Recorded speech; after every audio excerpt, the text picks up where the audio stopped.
Esses dias rolou na internet um boato de que o procurador da República ele disse assim num tribunal: nós não temos provas, mas nós temos convicção. Esta frase é claro que gera espanto por pelo menos dois motivos. Se ele estava num tribunal, ele precisava de ter provas. E outra, que como uma pessoa pode ter convicções se não tem provas daquilo que está falando? Mais tarde as pessoas ficaram sabendo que não, ele não havia dito isso realmente. Foi um meme, uma piada na internet. Mas isso me fez ficar pensando em algumas coisas. Vejam só, no mundo existem hoje aproximadamente 8 bilhões de pessoas. E destas 8 bilhões, aproximadamente 2 bilhões de pessoas se declaram cristãs e têm convicção no Cristo que ressurgiu dos mortos. A pergunta que fica é: os cristãos, e entre eles eu me incluo, eles têm convicção, mas eles têm provas do Cristo que ressurgiu? E para nossa alegria, eu vou dizer que sim, nós temos provas da ressurreição de Cristo. Em primeiro lugar, nós temos que entender que a vida de Cristo na Terra é um fato histórico. E um fato histórico, ele pode ser comprovado de duas formas. Primeiro, uma testemunha ocular e segundo, documentos que atestem, que comprovem este fato. Quando você ou seus pais nasceram, como que foi comprovado? Existia ali no hospital uma junta médica que eles eram as testemunhas oculares e depois foi feito o quê? Um registro do seu nascimento. Não foi assim? Com relação à vida de Cristo, nós temos 4 fontes históricas que retratam toda a sua vida, desde o seu nascimento, o seu ministério, a sua morte e a sua ressurreição. Estas fontes são os evangelhos de Mateus, Marcos, Lucas e João. 4 fontes que declaram que Cristo esteve aqui na Terra. Mas daí alguém pode dizer: 4 fontes apenas para falar de alguém que viveu há cerca de 2000 anos atrás? Sim, 4 fontes. Mas observem, as nossas faculdades, as nossas academias e o Facebook estão cheios de frases de Sócrates. Sócrates foi um filósofo grego que viveu aproximadamente 4 séculos antes de Cristo. E para falar da vida de Sócrates, existe apenas uma fonte. Tudo que se conhece de Sócrates é atribuído a Platão, o filósofo que foi discípulo de Sócrates. Então você não vê por aí as pessoas duvidando da existência de Sócrates. E isso que tinha uma fonte. Há evidências da vida de Cristo tem 4 fontes. Agora, com certeza você já ouviu falar da vida do imperador Júlio César. O mês de julho do nosso calendário faz uma menção justamente a esse imperador romano. Para tratar da vida desse imperador romano, algumas fontes dizem que existem 10 manuscritos antigos falando da vida dele. E olha que ele era um imperador. E se formos pegar a Ilíada e a Odisseia de Homero, nós iremos encontrar menos de 10 manuscritos que tratam do assunto. Agora, quando se trata da vida daquele carpinteiro que viveu em Nazaré há 2000 anos atrás, nós vamos encontrar nada mais, nada menos que aproximadamente 6.000 manuscritos. 10 manuscritos, 6.000 manuscritos. Agora, de todos esses manuscritos antigos que eu estou falando, se você pegar os manuscritos de Platão, a cópia mais antiga vai datar de aproximadamente 1.300 anos depois do original. Platão escreve aqui, passam-se 1.300 anos e aqui está a cópia mais antiga que se tem notícia. Quando é para falar da vida de Júlio César, o tempo decorrido entre o original e a cópia mais antiga que se tem notícia são aproximadamente 1000 anos. E quando falamos da Ilíada e Odisseia, a cópia mais antiga que se tem notícia são de aproximadamente 500 anos. Quando nós falamos do Evangelho, aquilo que nós temos de mais antigo entre o original e a primeira cópia são aproximadamente 100 anos. E para a história, 100 anos é muito pouco. Então, em resumo, o Novo Testamento é um acervo confiável de documentos históricos que retratam a vida de Cristo. Mesmo fora da Bíblia, você encontra fontes seguras de historiadores, quer do passado ou quer do presente, que atestam que Cristo viveu na Terra. Basta fazer uma pesquisa rápida no Google. Por exemplo, se nós pegarmos Flávio Joséfo, um historiador judeu que viveu no ano 70 depois de Cristo.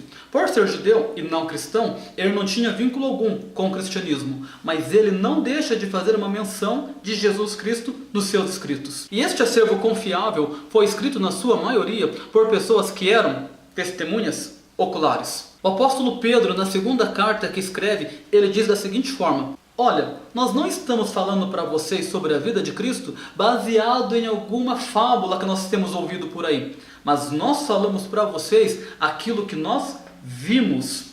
Da mesma forma, o apóstolo João, quando ele começa a escrever a sua epístola, ele fala assim: aquilo que nós vimos, aquilo que nós ouvimos e aquilo que as nossas mãos tocaram, a palavra da vida. Estas testemunhas oculares não se resumem apenas a Pedro e a João, mas nós temos ali os 12 apóstolos, nós temos também Marcos e entre outras pessoas.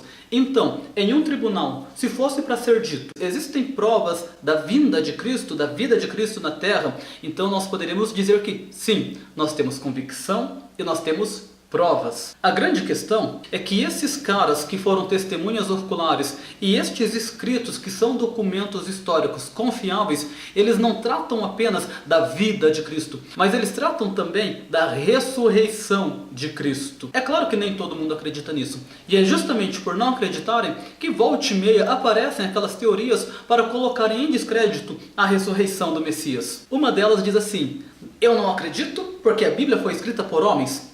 Sim, a Bíblia foi escrita por homens, e eu acho que é melhor a Bíblia ter sido escrita por um homem do que ter sido escrita por um cavalo ou por um jumento. A questão não é se a Bíblia foi escrita por homens ou não. O Teorema de Pitágoras, a Fórmula de Bhaskara e a Teoria da Relatividade também foram escritas por homens, e nós acreditamos nelas. A questão é confiável? É válido? Então, independente se a Bíblia foi ou não escrita por homens, a Bíblia continua sendo confiável. Aliás, a Bíblia nunca disse de si mesma que ela foi escrita diretamente por Deus. Mas o apóstolo Pedro ele fala: profecia alguma foi escrita da parte do homem.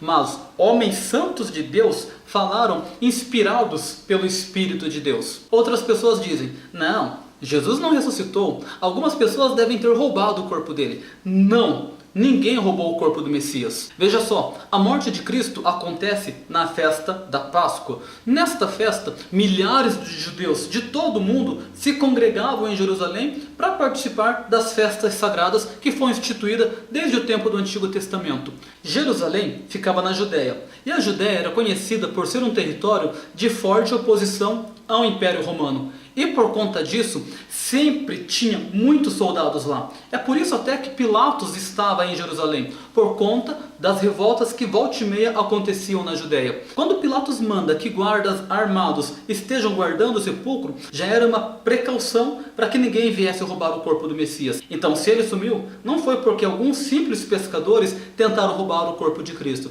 Não. Eu não acredito na ressurreição porque eu acho que aquelas mulheres, elas entraram no sepulcro errado. Elas foram no túmulo do vizinho. Não, isso não aconteceu.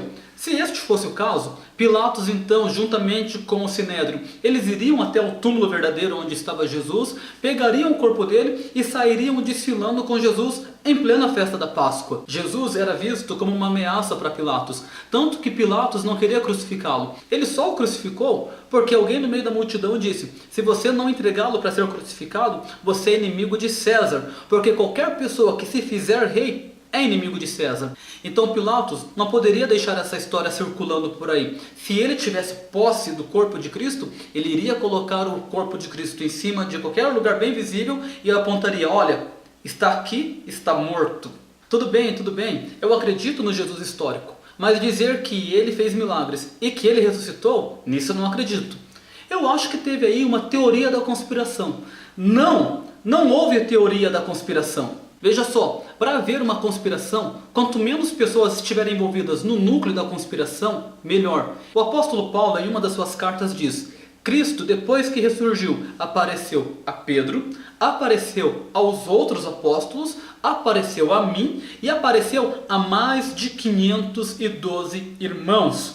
Se eles quisessem realmente fazer uma conspiração, a conspiração, no máximo, pararia dentro do grupo dos 12. Mas Cristo apareceu para uma multidão de pessoas. E muitas destas testemunhas oculares, elas foram martirizadas. Elas não ganhavam nada com isso. Elas não iam ganhar influência política. Elas não iam ganhar influência econômica. Mas elas foram capazes de entregar a vida por aquilo que elas viram. E este é o sentido da palavra mártir. Mártires, os mártires, não é simplesmente aquele que expressa uma fé religiosa e morre em fé. Os mártires não eram simplesmente aqueles que entregavam a sua vida por causa de uma devoção. Os mártires, na verdade, eram testemunhas. Antes de serem mortos, esses caras foram torturados. E se isso fosse uma mentira, com certeza alguém iria dar com a língua nos dentes para dizer: ei, não, eu não tenho nada a ver com isso, é mentira, quem inventou foi Pedro, quem inventou foi Paulo. Mas isso não aconteceu. Tá bom, mas a Bíblia ela foi adulterada. Com certeza alguém mexeu no texto para que eles ficassem do jeitinho que estão nos dias de hoje. Não, a Bíblia não foi adulterada. Pense, são aproximadamente 6.000 pergaminhos. Esses pergaminhos também foram traduzidos do grego para o latim, para o cópita, para o síriaco, que são idiomas da época. Esses pergaminhos estavam espalhados por todo o mundo antigo. Se alguém quisesse fazer uma adulteração neles, deveriam procurar os 6.000 pergaminhos, e sem um site de busca isso seria muito pouco provável, achar os 6.000, fazer a adulteração que se pretendia fazer, colocar de novo esses pergaminhos no lugar sem que ninguém soubesse e manter segredo com relação a isso durante toda a sua vida. O que também não aconteceu. É claro que dentro do próprio texto bíblico existem divergências internas, como por exemplo, um dos evangelistas fala que haviam 2 cegos e outro evangelista fala que havia 1 cego.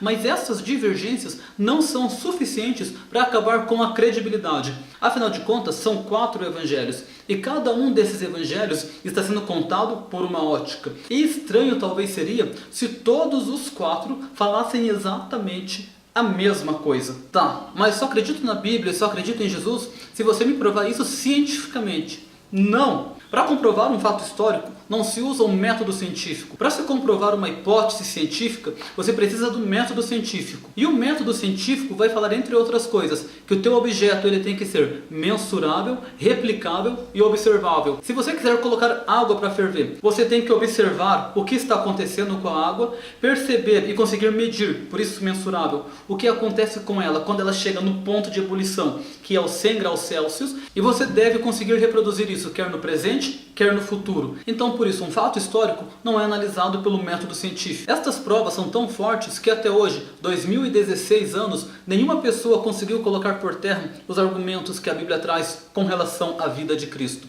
E só para se ter uma ideia do número de exemplares de Bíblias que foram vendidos nos últimos 200 anos, foi feita uma pesquisa de 1816 até hoje. E estima-se que aproximadamente 6 bilhões de exemplares da Bíblia já foram vendidos. Então estas provas que foram apresentadas são só a ponta do iceberg para dizer que sim, nós temos provas e nós temos convicções. Então pessoal, por hoje é isso. Muito obrigado por você que me escutou até agora. Se você gostou do vídeo, não deixe de dar aquele like legal. Se você não é inscrito no canal, não deixe de se inscrever. É só clicar no botão aqui embaixo que está aparecendo o inscrever-se e você estará inscrito. Compartilhe o canal www.youtube.com/João Filho Café. Compartilhe com seus amigos, compartilhe nas suas redes sociais.